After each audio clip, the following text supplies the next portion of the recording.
Hello family, I'm Mpoomy Ledwaba, an ambassador of Medshield Mom. Today we're talking about traveling with kids. I know this can be a daunting task, but I have done it long enough to kind of feel like a pro at this. Look, I'm not saying I get it right every single time, but I kind of have some tricks up my sleeve that I think could help you out.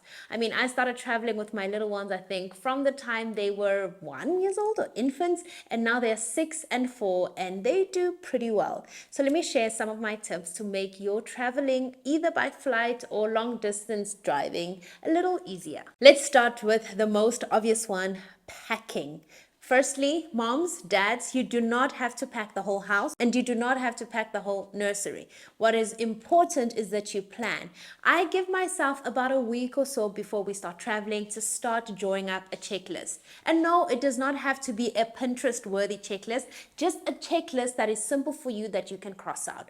This can include your clothing, it can include your favorite snacks, some toys that you might need to take with, your first aid kit, and anything else that you may need with your family. What I like is some packing cubes or just little small bags where I pack outfits per day. So I'm not just stuffing all the clothes in the bag, but I know that Monday, this is the outfit and maybe this is the toy. Tuesday, this, everything is compartmentalized. And so that makes it so much easier that when I have arrived and when I'm on the road, I know exactly where everything is. Oh, and a bonus tip, if you are flying, make sure that you pack an extra set of clothes that are going to be on your carry-on. You never know what happens in the flight. Make sure you've got an extra t-shirt, extra pants, extra socks, and a little blankie in your carry-on bag. And then when it comes to safety, which is very important, if you are driving long distance, it is important to make sure that the car seat is installed safely and properly and that your kids are buckled in.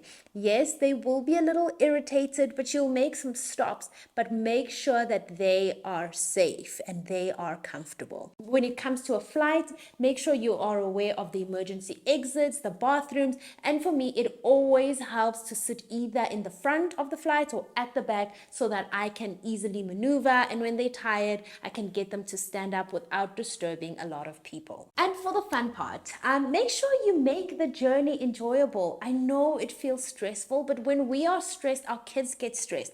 But you can time things. So making sure, if you can, to align the longer drives with your child's nap or the long flights with your child's nap. We like flying in the evenings with the kids or early mornings or even in between those midday naps if your kids still take naps. And when it comes to drive, make sure that you plan ahead. Check for some restaurants that are child friendly where we can make some stops and get a stretch, run around, and keep the kids happy and entertained. We don't want to be miserable. We don't want traveling to be associated with that boring and long and stressful thing, but we want it to be fun and exciting. And lastly, making traveling educational. This is an opportunity to educate and teach your children. It's not about the destination, but about the journey. We always use traveling as an opportunity to teach our kids about different languages, different people, different environments, the animals that you find there, the weather. So our kids get so excited about traveling because they know that they're going to learn. And one thing they will do is tell their teachers everything they've learned. So it's important to not just make it about the destination, but to give your children an opportunity to learn and enjoy the journey. And in closing, traveling with kids can be really stressful. You don't know what to expect. It really is an adventure. All you have to do is plan a little more and add a dash of patience and you will be good. And a bonus tip when it comes to safety, make sure that your Medshield details are up to date and that you've got all your medical details close by and easily found. That's it from me. I'm Mpoomy Ledwaba.